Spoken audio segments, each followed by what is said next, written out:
기도드리옵나이다. 아멘. 할렐루야. 반갑습니다. 옆에 분과 함께 인사하시겠습니다. 하나님께서 당신을 붙드십니다. 그렇게 한번 인사하실까요? 하나님께서 당신을 붙드십니다. 여러분, 하나님 손에 있는 것이 얼마나 안전한지 모릅니다. 저는 기억해요. 저희 아버님이요, 손이 크시거든요. 손이 무지막지하게 크십니다. 그 손을 딱 잡으면 꼭 나무짝 붙잡는 것 같아요. 이렇게 크셔가지고 제가 어렸을 때도 그랬어요. 아버지가 어디 갈 때 손을 딱 잡고 가시면 그렇게 든든한 거예요. 어리니까 무서운 게 많잖아요. 그런데 아버지만 딱 손잡고 가면 동네 깡패들 앞에 지나가도 절대 안 두려운 거예요. 정말 그 아버지가 우리를 붙들어 주신다는 것이 우리에겐 얼마나 큰 힘이요, 능력이요, 은혜가 되는 줄 몰라요. 오늘 보면 그 하나님의 손이 등장을 합니다. 여호와의 손이라고 하죠. 여호와의 손이 등장하게 되는데, 사실 이 이야기를 우리가 지난주에부터 계속 나누고 있는데 엘리의 집안이 하나님의 저주로 인하여 망하게 되잖아요.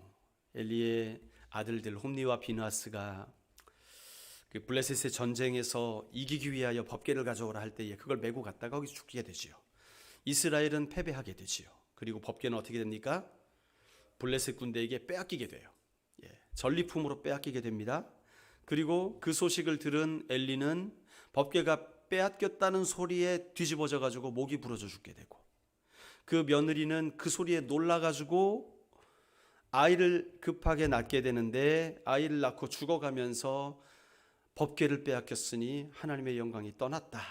그래서 아이 이름을 이가봇이라 해라. 그렇게 이 엘리 집안이 몰락하는 광경을 우리가 지난주에 묵상을 했습니다. 그렇게 법궤를 빼앗겨 버렸는데, 어떻게 보면 우리가 물음표를 가질 수 있어요. 뭐냐 하면, 이상하다. 분명히 언약궤가 앞서갔는데 이스라엘은 패배했다. 그러면 언약궤에 더 이상 하나님이 역사하지 않는 게 아니냐. 그렇죠? 더 이상 언약궤를 통하여 하나님이 거기 거하시지 않으니까, 이가봇이라 그랬으니까, 영광이 떠나셨으니까 이제는 그 법궤는 그냥 나무 상자, 황금 코팅한 나무 상자가 아니냐. 그렇게 생각할 수 있어요. 그죠? 그런데 오늘 본문의 말씀을 보면 그 법궤가 이제 전리품으로서 아스돗에 가죠. 아스돗이 블레셋의 수도와 같은 그런 곳입니다. 그때는 도시국가였으니까 그 도시 자체가 수도였죠. 그러니까 아스돗에 그들이 섬기는 다곤신이라고 하는 신상 앞에 딱 갖다 놓게 됩니다. 이것은 무슨 의미냐 하면, 고대에는요, 이 전쟁을 그냥 전쟁으로 보지 않았습니다. 고대에는 언제나 전쟁을 하게 되면 우리가 믿는 신과 너희가 믿는 신이 대결한다, 그렇게 생각을 했거든요. 그런데 블레셋과 이스라엘의 전쟁은 그러니까 무슨 전쟁이에요? 여호와 하나님과 블레셋의 신 다곤의 전쟁이었어요. 그런데 누가 이겼습니까? 다곤이 이겼네요. 이 다곤 씨는 이 고대 그 자료에 보면은 어떻게 생겼냐 하면, 허리 위로는 사람이고, 허리 위로는 무슨 바벨론 왕 같은 이렇게 형상을 한 사람이고, 그 다음에 허리 밑으로는 물고기인, 그런 신을 다곤이라고 합니다. 곡물의 신이라고도 하고요.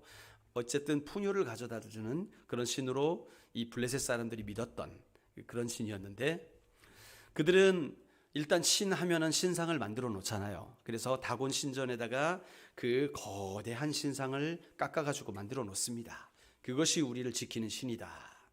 그래서 신전에서 제사장들이 늘 그 신들을 섬기고 했던 것이죠. 그런데 이번에 애굽을 물리친 그 여호와라는 강력한 신이 있었는데, 그 신과 싸워서 누가 이겼다?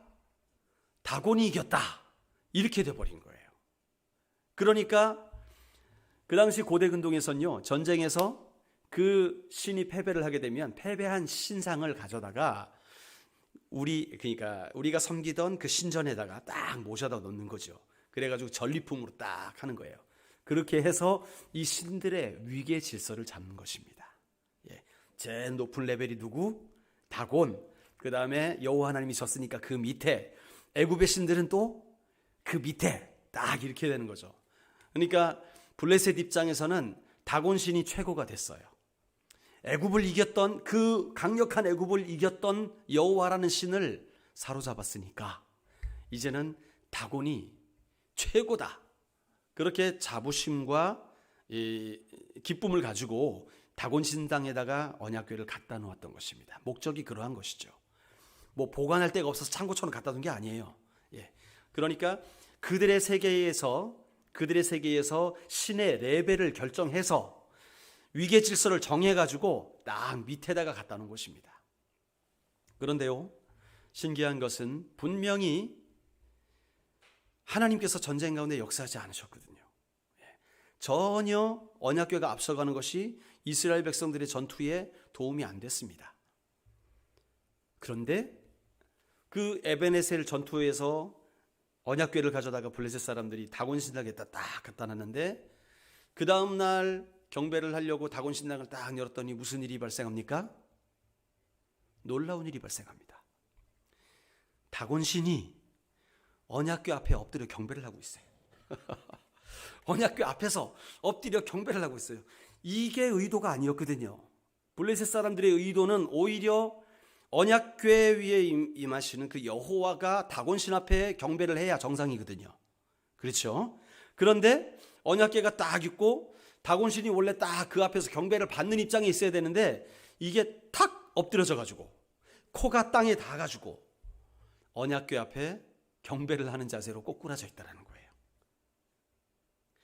이 다곤신이 하늘을 보고 뒤집어져 있는 것도 아니었고 코를 땅에 박고 엎드려 있다 그랬어요. 의미가 있는 것이죠. 비록 이스라엘이 전쟁에 패하였지만 그것이 하나님이 약해서, 하나님이 힘이 없어서 패한 것이 아니라는 거예요. 그래서 다곤 신상이 이스라엘의 법궤 앞, 그 하나님이 거하시는 법궤 앞에 경배를 하는 태도로, 자세로, 뭐 신상이 딱딱하잖아요. 뭐 그렇게 정교하게 만들었겠습니까? 움직이게 안 만들었겠죠. 관절 같은 거, 그죠? 그러니까 그냥 엎드려줄 수밖에 없는 거죠. 납작하게 엎드립니다. 그걸 보고 이들이 깜짝 놀라가지고 어떻게 합니까? 누가 이랬나? 막 이러면서 내 이런, 다시 세워! 그래가지고 딱 다시 세워놓지요. 누가 우리 신을 건드렸어? 그러면서. 근데 여러분, 여기서 또 한 가지 퀘스천 마크. 다곤이란 신이 자신을 경배하는, 그죠? 자신을 경배하는 그 블레셋 사람들에 의해서만 앉을 수 있는 신이라는 거예요. 이 정도 수준밖에 안 된다는 겁니다. 다곤 신이 정말 살아있는 전능한 신이라면 어떻게 해야 됩니까? 실수로 미끄러져 가지고 넘어졌다고 해도 딱 지가 일어나야죠. 그렇죠? 그런데 그 신상이 엎드려 있는 걸 보고 블레셋 사람들이 일으켜 가지고 세워놓습니다. 이게 우상입니다. 우상은요, 인간의 어떤 목적에 의해서 만들어진 존재예요. 그렇기 때문에 스스로 존재할 수 없는 그런 존재가 바로 우상입니다. 자, 다음 날이 됐어요. 분명히 똑바로, 아마 이번엔 안 쓰러지도록 잘 고여가지고 똑바로 달아놨을 거예요. 그죠? 저 같으면 그랬을 겁니다. 왜 쓰러졌나 해가지고 원인을 분석을 해가지고 다시는 안 쓰러지도록 똑바로 앙카를 박든지 뭐 납땜을 하든지 뭐 용접을 하든지 해가지고 안 쓰러지게 딱 달아놨겠죠. 튼튼하게 절대 안 넘어진다 이제 해가지고 딱 달아놓고 뭐 이제 갔습니다. 갔다가 다음 날 또 예배하러 딱 신전의 문을 열었더니 이젠 어떻게 하고 있습니까? 쓰러졌는데 목이 땡강 잘려 있고 손목이 땡강 잘려가지고 손목이 그 신전 문지방에 딱 얹어져 있는 거예요. 그런 모습을 보고 깜짝 놀래죠. 깜짝 놀랍니다. 야, 이게 무슨 일이냐 도대체. 이게 무슨 일이냐.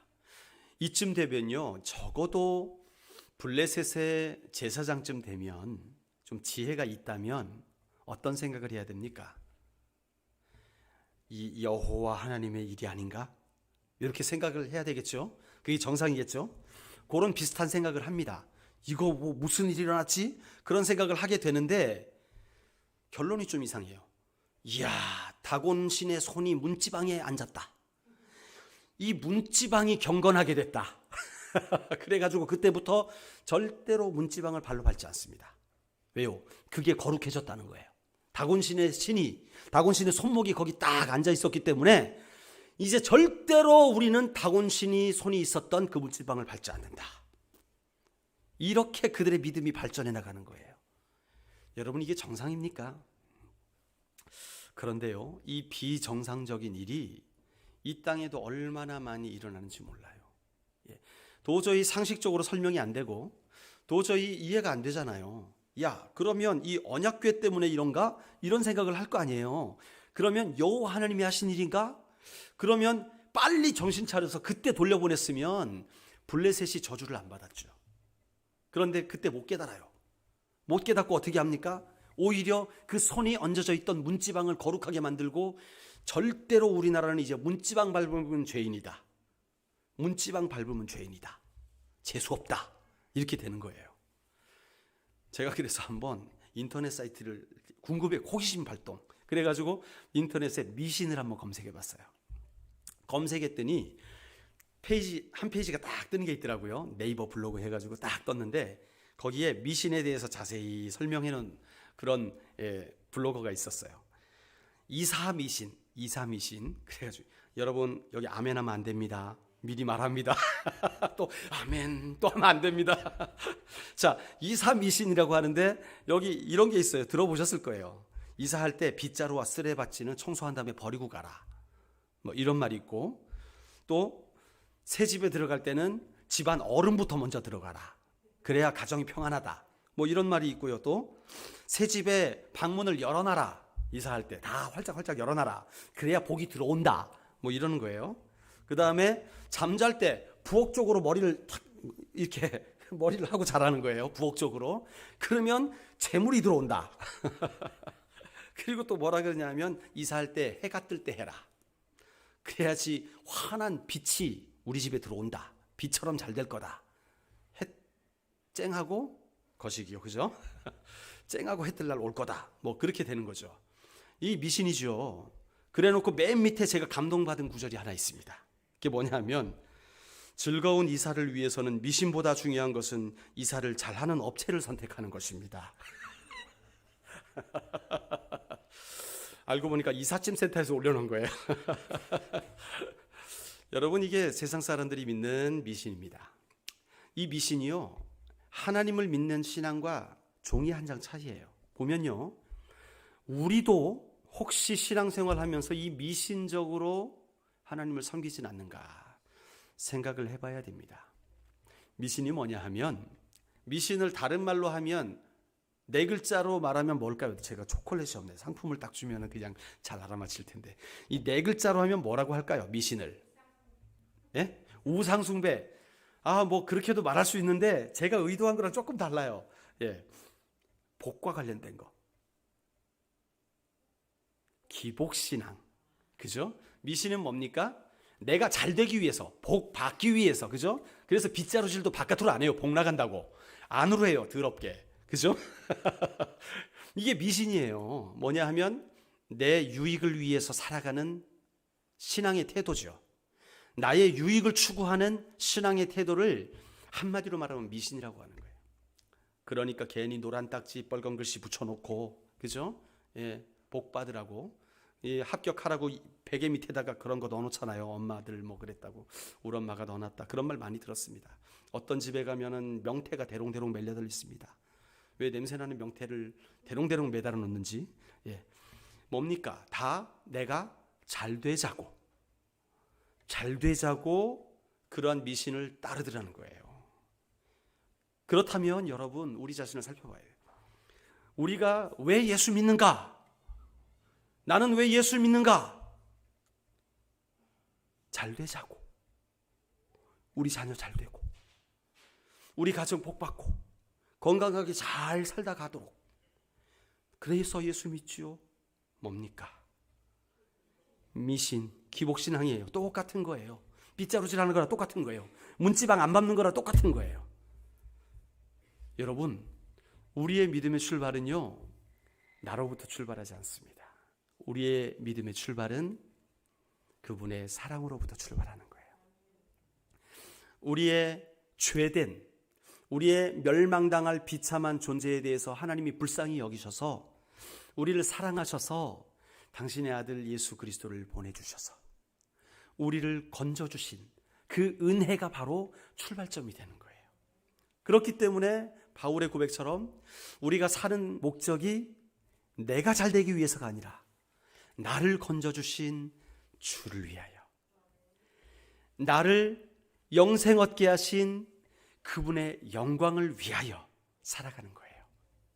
우리가 돈을 버는 목적, 우리가 공부를 열심히 해야 되는 이유, 우리가 사람들에게 덕을 끼치며 살아가는 이유 뭡니까? 그래야 사람들이 나를 인정해 주지.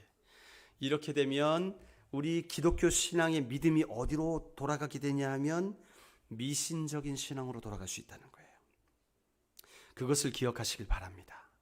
여러분 똑똑하다고 지혜롭다고 미신에 안 빠진다고요? 아니에요. 옛날에 한 20여 년, 15년, 20년 가까이 된 것 같습니다. JMS라고 아주 지금도 유명한 이단이 있죠. 정명석, 그죠? 이분이 통일교 출신입니다. 문선명 선생님께 사사를 받아 나름대로의 득도를 하여 가지고 그래가지고 창설한 게 JMS예요. 그런데 JMS 그 종교에 얼마나 서울대 생애의 젊은 청춘 남녀들이 많은지 몰라요. 그들이 안 똑똑해서 정명석을 섬깁니까? 그들이 미련해서 그럴까요? 아니에요. 이거는 미신을 뛰어넘어 그 뒤에 영적인 존재가 있다는 거예요. 이거는 영적인 전쟁이라는 거예요. 그렇기 때문에 우리의 신앙생활 할 때 우리는 늘 깨어 있어야 됩니다. 왜냐하면 우리가 믿음 생활 하다가도 조금만 방심하면 우리를 넘어뜨리려는 세력이 있기 때문에 그래요. 우리가 방심을 하면 우리를 공격하는 세력이 있다는 것입니다. 그게 바로 사단의 세력이에요. 성경은 그 사단의 세력을 우는 사자라고 말해요. 우는 사자처럼. 사자가 왜 웁니까? 졸려서? 한가해서? 아니에요. 사자는요, 배만 안 고프면 잡니다. 사자의 인생을 둘로 나눈다 하면 잠자기와 사냥하기 둘 중에 하나입니다. 예, 그러니까 우는 사자라고 하는 것은 삼키려고 우는 거예요. 사단이 우리를 삼키려고 늘 준비를 하고 있다는 것입니다.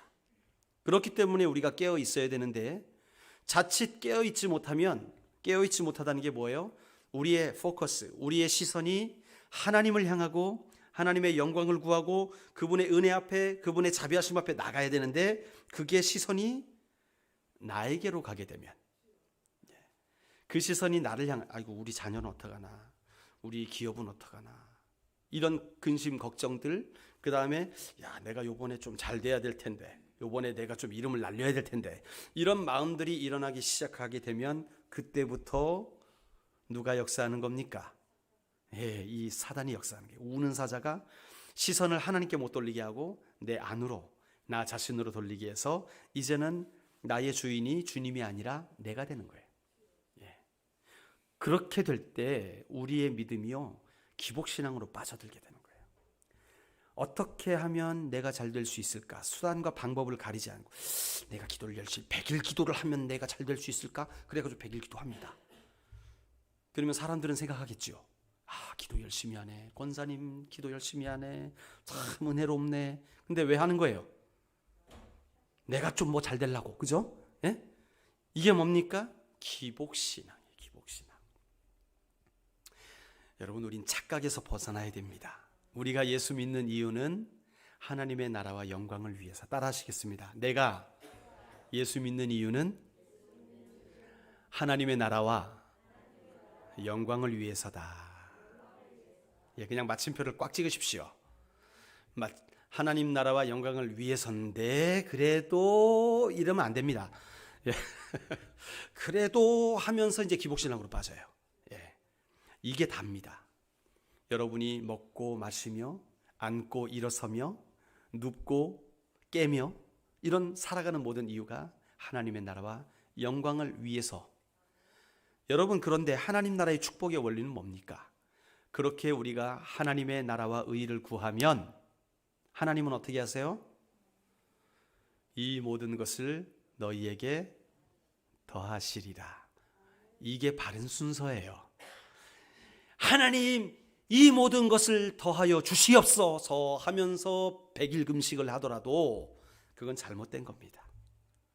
내가 하나님의 나라와 영광을 위하여 금식하고 헌신하면 하나님이 이 모든 것은 그냥 덤으로 주시는 것입니다. 여러분, 사은품 받기 위해서 돈을 막 쓰는 사람이 있습니까? 그건 잘못된 거죠. 그렇죠? 예, 사은품은 거저받아야 되는 거예요. 예, 그런데 사은품 받을 우리 그런 아이들이 있어요. 우리 둘째가 잘 그러는데 껌 먹으려고, 목적은 껌이 먹고 싶어요. 그런데 그러면 껌 사달라 그러면 되는데 왜 이렇게 어디 가면 이만한 투명한 박스 안에 껌 잔뜩 동그란 데다 넣어놔가지고 동전 넣고 이렇게 돌리면 나오는 거 있죠. 아십니까? 이렇게 돈 넣고 이렇게 돌리면 하나 딴그런 나오잖아요. 박스가 이만한데 탁 열어보면 껌 요만한 거 나옵니다. 500원. 막 우와, 그러면 엄마 아빠는 열불나죠. 껌을 사달라 하지. 껌을 사달라 하지. 이거 그냥 돈 넣고 돌려가지고 그거 하나 꺼내가지고 요만한 거 500원 막 이러면 막 이렇게 되는 거잖아요. 여러분, 아이는요 이 껌을 넣기 원한 게 아니었어요. 그죠? 거기 돈 넣고 돌리는 게 재밌어서 그런 거였어요. 예, 목적이 달라요. 부모님이 생각하는 거랑. 여러분, 하나님이 꿈꾸시는 거랑 우리가 꿈꾸시는 게 차원이 다를 수 있다는 거예요. 예, 우리가 복으로 생각하는 거는 여러분, 이 돈 넣고 돌리는 게 우리가 생각하는 복으로 착각하고 있는 거예요. 근데 하나님은 그게 아닌 거지요. 비유가 조금 어긋났을 수도 있습니다. 그렇지만 여러분, 기억해야 될 것은 뭐냐면 우리 인생 가운데 참복을 허락하시는 분은 하나님이세요. 그러니까 그분의 마음에 들면 가장 좋은 복의 길로 우리를 인도하시는 거예요. 우리가 아무리 우리 스스로 복을 구해도 여러분의 능력이 얼마만큼입니까? 그만큼 이상 절대로 못 받습니다. 예. 악으로 깡으로 공부해도요, 자기 머리 수준만큼만 공부할 수 있어요. 그런데 하나님이 지혜를 주시면요, 놀라운 일이 일어납니다. 조지 워싱턴 카버라고 하시는 분이 계세요. 1900년대 초반에 태어나셨던 흑인 박사님이십니다. 이분은 뭐를 연구하셨냐 하면 땅콩을 연구하셨어요. 1900년대 초반만 해도 땅콩은 그냥 버려지는 작물이었습니다. 우리 잘 볶아 먹잖아요. 그죠? 예, 이렇게 바닷물에 이렇게 하기도 하고 이렇게 짭짤하게 해서 먹는 거 참 좋아하는데, 그런데 이 땅콩을 연구하시는 분이었는데 이분이 땅콩을 가지고, 제가 숫자를 잊어먹었습니다. 특허를 270개인가를 냈습니다. 땅콩 하나를 가지고 특허를. 그래서 인터뷰를 해요. 도대체 어떻게 이렇게 수많은 연구를 해가지고 특허를 이렇게 많이 하셨습니까? 그 당시는 어떤 시대였습니까? 흑인이 노예했던 시대였어요. 흑인이 해방된 지 얼마 안 됐잖아요. 1960년대에 워싱턴에서 마틴 루터 킹 목사님이 해방을 선포했잖아요. 그 이전과 이후로 나뉘거든요. 그 이전뿐이었어요. 그러니까 얼마나 공부하는 것도 마음대로 못하고 책 보는 것도 마음대로 못하고 도서관도 마음대로 못 갔대요. 흑인이기 때문에. 예. 그런데 어떻게 이런 연구가 가능했느냐? 어떻게 이런 놀라운 성과를 우리가 아는, 여러분 땅콩버터 아시죠? 피넛버터. 미국 사람들이 제일 좋아하는 음식 중에 하나입니다. 막 숟가락으로 퍼먹어 이 사람들. 와, 대단하대요. 저는 너무 끈적해가지고 이게 별론데 그 사람들은 이걸 발라먹고 찢어먹고 구워먹고 쿠키로 만들어먹고 별거 다 합니다. 이 땅콩버터로. 그런데 그 수많은 땅콩에 관련된 특허 제품을 어떻게 발견했느냐? 그의 고백은요, 저는 아침에 땅콩밭에 갑니다. 그리고 찬양을 합니다. 할렐루야 할렐루야 하면은 주님이 말씀하신다는 거예요. 그 땅콩밭에 가서 하나님, 이 땅콩이 잘 자라고 있네요. 이걸로 뭘 합니까? 그러면 하나님이 말씀하신다는 거예요. 그분이 한 건 뭐밖에 없느냐? 말씀하신 거 와가지고 기록한 거밖에 없다는 거예요. 기록한 걸 가지고 특허청에 내면 그게 특허가 돼버리는 거예요. 여러분 자기 머리로 한 겁니까? 아니죠. 자기 머리로 여러분 특허 270개 이상 내려면 얼마나 해야겠습니까? 그렇지요? 이건 인간으로서 불가능한 것이지요. 하나님이 하시는 일들입니다. 여러분 우리가 스스로 복을 추구하는 거요 별거 아닙니다. 그저 고만고만한 거예요. 여러분 우리는 하나님이 지름길이 있다고 말해요. 그것이 무엇이냐? 따라하겠습니다.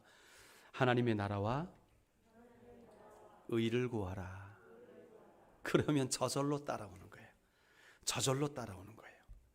고구마 줄기 하나 딱 잡고 당기면 주주주주 나오는 것처럼 저절로 하나님의 복이 임하게 되는 것입니다. 우리의 마음의 태도가 출발점이라고 말씀하고 계신 거예요. 우리의 마음의 태도가 나 자신을 위해서 출발했다면 그것은 자신의 한계대로 살아야죠. 그러나 그게 아니라 내가 하나님의 영광을 위하여 내 삶을 드리겠다고 고백하면서 살아간다면 그것을 위해서 내가 돈을 벌고 그것을 위해서 공부하고 그것을 위해서 애쓰고 힘쓰며 살아간다면 하나님이 모든 것을 채워주신다는 거예요. 저와 여러분이 이 복을 누리시기를 주의 이름으로 축원합니다. 여러분 오늘 그 하나님의 손을 바라봅니다. 오늘 본문에서요 여호와의 손이라는 말, 하나님의 손이라는 말이 4번이 나와요. 6절에서 여호와의 손이라는 말씀 나오죠. 7절에도 그의 손이라는 말이 나옵니다. 또 9절에 여호와의 손이라는 말이 나와요. 11절에도 하나님의 손이라는 말이 나옵니다. 이 손, 이 문맥을 통해서 이 손의 의미를 우리가 알 수가 있어요. 어떤 의미로 쓰였느냐? 이 손의 의미가 손금 보는 뭐 그런 손이겠습니까? 아닙니다. 그 의미가 아니라 이 손의 의미는 여호와의 일하심을 손이라고 표현하고 있어요. 그러니까 지금 손이 나타난 모든 것들을 보면 하나님이 일하시는 부분에서 그 손, 여호와의 손이다. 그 손이 일하고 계신다. 그렇게 말씀하고 계세요. 다곤의 신상만 언약궤 앞에 굴복한 것이 아니라 이제는요 어떤 일이 일어나냐면 여호와의 손이 임하니까 일하시니까 이제 블레셋 모든 족속에게 하나님이 일하기 시작하시는데 어떤 걸로 일하십니까? 독종을 통해서. 이 독종이 피부병인지 뾰루지인지 뭔지 잘 몰라요. 어쨌든 독종이라고 표현하고 있어요. 그런데 아마 피부에 관련된 어떤 것 같아요. 이 독종이 사람들을 죽이기까지 괴롭히는 거예요. 죽도록 괴롭히는 거예요. 저도 이 사택에 와서 하는데 계룡산이 가까워서 그런지 모기가 자꾸 물어요.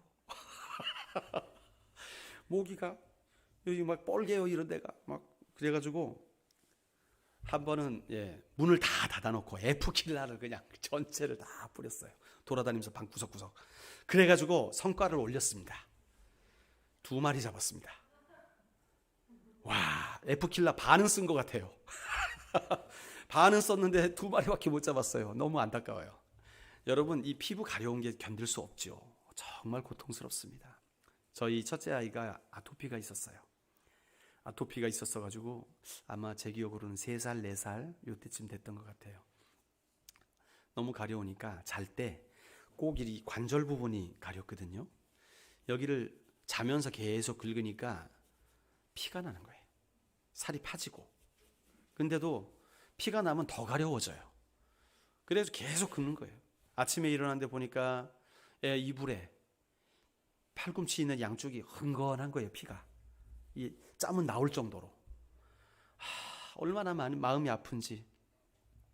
그래서 제가 그 압박붕대 있잖아요. 자기 전에 이녀가 너 긁으면 안 돼. 참아야 돼. 피나. 낮에는 그래도 엄마 아빠가 있으니까 안 긁는데 그래서 밤에는 어떻게 할 수가 없잖아요. 그래서 압박붕대를 잔뜩 한 3겹을 감아놨습니다. 팔이 안 구부러질 정도로. 잘 자라 해가지고 감아놨어요. 그런데 아침에 일어나 보니까 그 사이를 삐짓고 또 긁어가지고 압박붕대가 피로 다 젖어버린 거예요. 주님 어떡합니까? 하나님 어떡합니까? 다음 날 3차 시도에 침대를 샀습니다. 간이 침대. 아이가 들어갈 만한 이 싼 침대를 사가지고 넥타이로 팔을 묶었어요. 넥타이로 손목을 묶고 이녀가 아빠 마음 알지? 너 피나는 거 싫어. 좀 참아봐라. 아빠가 손 묶어줄게. 그러니까 지도 알았어. 피나는 거 싫다는 거예요. 자기도. 그래가지고 손목을 묶어가지고 그 침대 기둥에다가 묶어놓고 잠을 재웠거든요. 아침에 일어나 보니까 그것도 풀렀어요. 또 피가 흘려져 있는 거예요. 많이 울었습니다. 하나님 고쳐주세요. 불쌍히 여겨주세요. 얼마나 마음이 아팠는지 몰라요. 근데 그래서 별 방법을 다 했죠. 그 가려움의 고통이요, 견딜 수가 없는 거래요. 얼마나 가려운지 묶어놔도 안 되고 싸매놔도 안 되고 어떤 방법으로 해도 그 가려움을 참을 수가 없는 거예요, 이 아이가. 그런데 그 스테로이드가 들어있는 어떤 연고가 있더라고요. 스테로이드가 들어있는 연고가 있는데 병원에 가서 그 연고를 발랐어요. 그러니까 이 가려움증이 사라지게 됐어요. 사라지게 됐는데 피부가 시커멓게 죽더라고요. 여기가 이렇게 시커멓게 변하더라고요. 그러니까 그게 치료제는 아니고 가려움증을 없애주면서 완화시키는 그런 작용을 하는 것인데, 스테로이드라는 게 몸이 적응을 한답니다. 그래서 한 번 바르고 두 번 바르면 그 다음부터는 그게 또 안 듣는데요. 더 센 걸 해야 된대요. 점점 센 거를 해야 된답니다. 그래가지고 그걸 계속 쓸 수도 없고 해가지고 참 울면서 시간을 많이 보냈는데, 세월이 지나서 한 7살, 8살 될 때 하나님이 고쳐주시더라고요. 정말 많은 세월 동안 힘들었습니다. 그 가려움의 고통 대신 가려워졌으면 좋겠는데, 이 모기도 이렇게 가려운데 얼마나 고통스러웠을까 생각하면 참 그때만 생각해도 가슴이 참 서늘해요. 이 하나님께서 블레셋 사람들을 치시는데 독종으로 치세요. 견딜 수가 없는 거예요. 그 고통이 견딜 수가 없으니까 이 블레셋 사람들이 이 아스돗에 있다가 우리 감당 못하겠다, 이 법궤 당장 옮겨라. 그래가지고 어디로 옮겼느냐? 가드로 옮겼어요. 가드 사람들 그래? 자, 우리는 괜찮아, 보내. 왜? 우리는 여호와보다 강하거든. 뭐 이런 자신감이 있었던 것 같아요, 가드 사람들. 가드에서 딱 여호와의 법궤가 오고 나니까 그 다음날 어떻게 됩니까? 가드가 뒤집어집니다. 더 심한 독종이 그 온 성을 뒤덮습니다. 사람들이 막 다 죽게 됐다고 난리가 났습니다. 그래서 어떻게 합니까? 이번에는 에글론으로 보냅니다. 그런데 에글론에서도 난리가 났어요. 이미 소문을 들었거든요. 아스돗의 법궤를 가져가니까 아스돗 사람들이 난리가 나고, 그 다음에 가드로 보니까 가드 사람들도 죽겠다, 우리 못 살겠다 하면서 에글론으로 보낸다는 거야. 그러니까 우리 안 받겠다, 우리를 안 받겠다, 이렇게 되는 거죠. 우리를 다 죽이려고 하느냐. 그러니까 이제 자연스럽게 어떤 현상이 나타나느냐? 이스라엘의 하나님은 살아계신 하나님이시다. 이스라엘의 하나님이 우리 신보다 세다. 그 신이 우리한테 오면 우리 다 죽는다. 그래서 어떻게 하느냐? 여러분, 이게 참 지혜가 필요해요. 이때 그러면 우리도 여호와 하나님을 믿자 이러면 되잖아요. 그런데 이 미련한 백성들, 그 신을 다시 제자리로 돌려보내자 이렇게 하는 거예요. 끝까지 안 믿겠다는 것이죠. 고통을 면하겠다는 것이죠.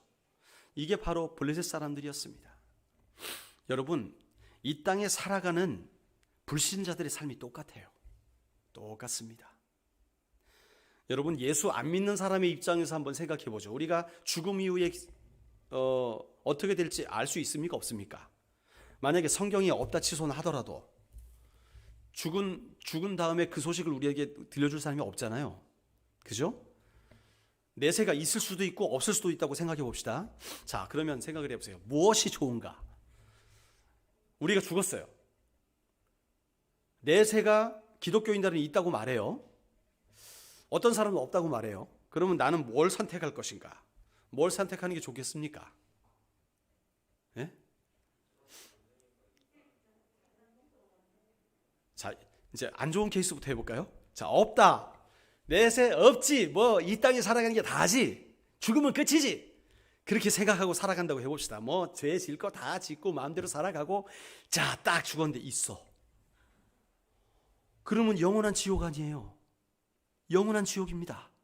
돌이킬 수 있어요, 없어요? 더 이상 기회가 없는 거예요? 이런 일이 발생하게 됩니다. 그러면 어떻게 하는 게 좋아요?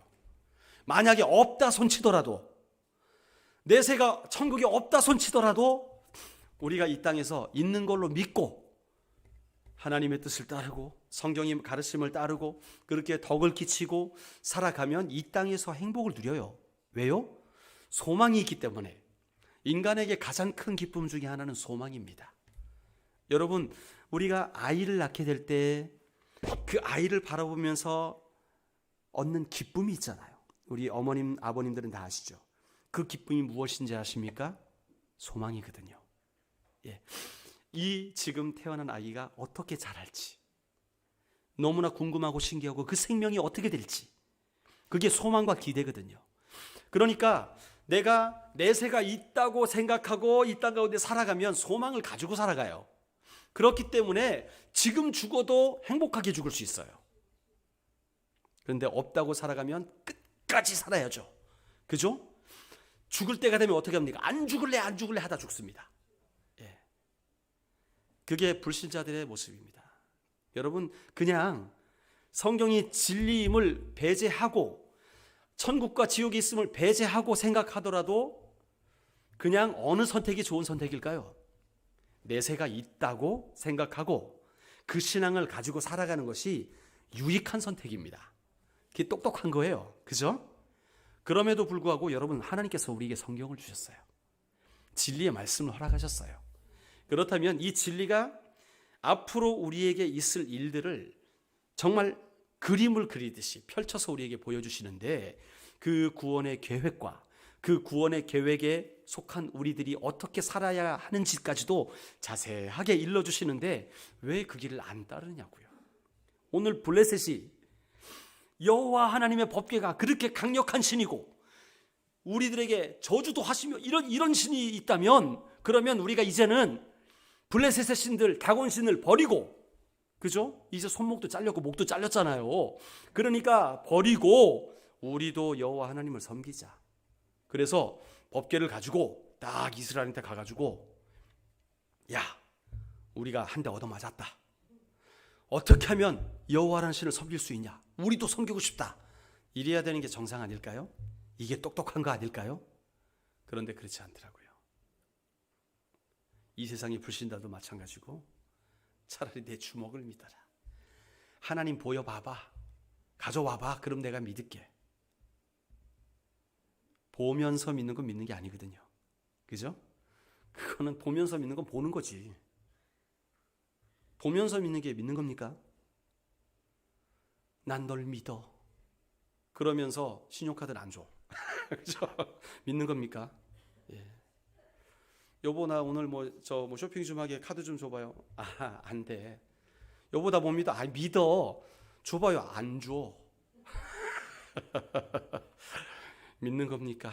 못 믿는 거지요. 여러분, 영적 싸움입니다. 예, 그들은 사단에게 사로잡혀 있기 때문에 들어도 듣지를 못해요. 왜냐하면 영적인 귀가 닫혀 있기 때문에 그렇습니다. 그러므로 우리가 여기서 중요한 교훈을 얻게 되는 것은 우리가 불신자를 위해 기도할 때 그냥 교회 데리고 오려고 노력하지 마세요. 불신자가 예수 믿는 것은 영적 전투 가운데 승리하는 거거든요. 그렇다면 어떻게 전도해야 되느냐? 영적 고지를 차지해야 돼요. 기도를 통해서 영의 귀를 열도록, 전도의 문이 열려지도록 기도해야 되는 것입니다. 할렐루야. 그래서 우리의 불신자들은요, 아무리 우리가 좋은 얘기를 해도요 안 들려요. 블레셋 사람들이요, 여호와의 법궤가 눈앞에 있는데도 안 믿어요. 그것 때문에 독종이 생겨도 안 믿어요. 그냥 내 살궁리만 하는 거예요. 이 세상 사람들이 다 그렇습니다. 그렇기 때문에 하나님, 저들을 불쌍히 여기시고 저들이 이 복음의 진리의 말씀이 들려질 수 있도록 귀를 열어주시옵소서. 내가 오늘 이 사람을 위해 나의 베스트로 맡겨주신 이 사람, 나와 날마다 교제할 수 있도록 붙여주신 이 사람이 하나님이 내게 영혼 구원하라고 붙여주신 사람인데, 하나님, 저의 눈을 열어주시고 귀를 열어주시옵소서. 하나님의 때가 되었을 때에 주님 앞에 그 말씀 듣고 돌아와 회개할 수 있도록 귀를 열어주시옵소서. 그 기도가 뒷받침되어야 할 줄로 믿습니다. 그게 빠른 전도예요. 물론 우리가 계속 교회 와봐 하면 하나님이 역사하시겠죠. 그러나 그의 영혼이 하나님 앞에 돌아오는 사역은요, 성령의 사역입니다. 성령의 사역. 예수님께서 이 땅에 살아계시면서 사역하신 것, 가르치고 전파하고 치유한 사역은 이제 구원자 되심으로 주님께서 이 땅 가운데 사역을 하셨다면, 이제 부활하시고 승천하신 이후에 성령을 보내신 이후에는요, 그 예수 그리스도를 믿게 하시는 분은 누구십니까? 성령님이신 거예요. 그렇기 때문에 그분이 그 영혼의 귀를 열어주시도록 간구할 필요가 있다는 것입니다. 그게 전도예요. 그게 전도. 자, 이제 하나님의 손이 어떻게 역사하시는지 블레셋 사람들은 뼈저리게 느꼈습니다. 아하, 그분은 살아계신 하나님이시구나. 여호와 하나님이 우리 신보다 세구나. 하나님의 그 손이요, 이 블레셋 사람들에게 엄중하게 임했다고 그랬어요. 엄중하게. 그래서 11절 마지막 절에 보니까, 자, 이제 그들이 결정하지요. 모든 방백들을 다 모아서, 대표들을 다 모아서 말합니다. 이스라엘 신의 궤를 보내어 그 있던 곳으로 돌아가게 하고 우리와 우리 백성이 죽임을 당함을 면하게 하자 하니, 이는 왜냐하면 온 성읍이 사망의 환난을 당함이라. 다 죽게 생겼다는 거예요. 가만두었다가는 우리 다 멸망당하게 생겼다는 거예요. 그러니까 원래 있던 자리로 돌려보내자. 거기서 하나님의 손이 엄중하심으로, 엄중하다는 말은 무겁다는 뜻이잖아요. 하나님이 일하시는데 하나님의 일이 그들에게는 너무나 무겁게 느껴지는 거예요. 힘들게 느껴지는 거예요. 죽지 아니한 사람들은 독한 종기로 치심을 당해 성읍의 부르짖음이 하늘에 사무쳤더라. 그 부르짖음이 하늘에 사무쳐도 이들은 하나님께 돌아오지 않습니다. 우리 죽겠습니다 하면서도 하나님께 돌아오지 않아요. 이게 불신자들의 상태입니다. 스스로는 도저히 구원받을 수 없는 상태인 거예요. 그들이요, 여러분, 어떤 분들은 저는 제가 그냥 갑자기 교회 가고 싶어서 나왔습니다 라고 말씀하시는 분들도 있지만, 그것은 성령의 역사였습니다. 우리 인간은요, 도저히 스스로 구원받을 수 있는 존재가 아닌 거예요. 이 블레셋 사람들과 똑같은 거예요. 그렇기 때문에 하나님의 은혜가 필요한 거예요. 그렇기 때문에 주님이 사랑으로 우리에게 찾아오셔야만 하는 거예요. 그래야 우리의 귀가 열려지고 우리 안에 회개가 일어나게 되고 주님을 구주로 영접할 수가 있게 되는 것이죠. 오늘 블레셋 사람들은요, 그 하나님의 손이 엄중하게만 느껴졌고, 그 하나님의 사랑이 우리를 회복시킬 것이라는, 사랑으로 우리를 건져주실 것이라는 상상조차 할 수 없었던 것입니다. 결국에는 그들은 여호와의 법궤를 떠나보내겠다, 그렇게 결정을 하고 있는 거예요. 여러분, 하나님은요, 지금도 역사하고 계십니다. 그런데 그 하나님의 역사를 그저 블레셋 사람들처럼 내가 벌을 받을까봐 엄중하게 느껴서 그냥 때우기식으로 믿는 사람이 있는가 하면, 어떤 사람들은 적극적으로 하나님이 나와 함께 하심으로, 주의 지팡이와 막대기가 나와 함께 하심으로 내가 두려워하지 않겠습니다. 사망의 음침한 골짜기도 괜찮아요. 내가 그곳에도 여호와를 찬양할 것입니다. 여러분, 어떠한 삶을 선택하시겠습니까? 11조 하는 것도 어떤 사람들은 하나님은 나를 때릴까봐, 치실까봐, 주일 성수하는 것도 여행 갔다가 사고 날까봐. 여러분, 그렇게 믿지 맙시다. 죄송해요. 그렇게 믿지 맙시다. 여러분, 하나님의 손을 단순히 엄중한 손으로만 느껴가지고 내가 주님 앞에 신앙생활 하는 이유는 벌 안 받기 위해서, 여러분, 그게 아니에요. 그게 아니에요. 우리는요, 주님을 사랑함으로 시작하는 거예요. 우리가 하나님의 손이 얼마나 강하신지 알면 그분을 사랑할 수밖에 없어요. 하나님의 엄중하신 손을 그냥 나를 때리는 하나님, 나를 그냥 부시시는 하나님, 조금만 잘못해도 벼락 내리시는 하나님으로 생각한다면 여러분, 하나님에 대해서 너무나 오해하고 계신 거예요. 오해하고 계신 거예요. 여러분, 하나님을 알아갑시다. 우리 하나님은요, 선하신 하나님이세요. 그렇기 때문에 우리를 가장 좋은 길로 인도하실 수 있는 하나님이십니다. 그분의 손에 붙들려 있으면요, 우리가 우리의 삶 가운데 하나님의 능력을 소유한 자로 살아갈 수 있는 거예요. 가장 큰 능력이 뭐냐 하면 천국의 열쇠를 우리에게 주셨다는 것이죠. 우리가 기도하면 응답해 주시는 하나님. 그렇기 때문에 우리의 삶 가운데 어떠한 파도가 와도 그 파도가 우리를 무너뜨리고 소멸시키는 파도가 아니라 오히려 그 파도의 힘을 가지고 이 세상 가운데 승리하는 사람으로 살아갈 수 있다는 것입니다. 저는 그 찬양 참 좋아합니다. 거친 파도 날 향해 와도 주와 함께 날아오르리. 폭풍 가운데 나의 영혼 잠잠하게 주를 보리라. 우리 인생 가운데 하나님의 손이 일하세요. 그런데 어떤 사람들은 그거를 나를 꾸짖으시는 하나님, 나를 벌내리시는 하나님으로 오해하여서 하나님께 다가가지 못하고 멀리서만, 성전 문 앞에서만 두려워 떨면서 신앙생활을 하는 사람들이 있어요. 하나님과의 사랑의 관계로 나아가지 못하는 거예요.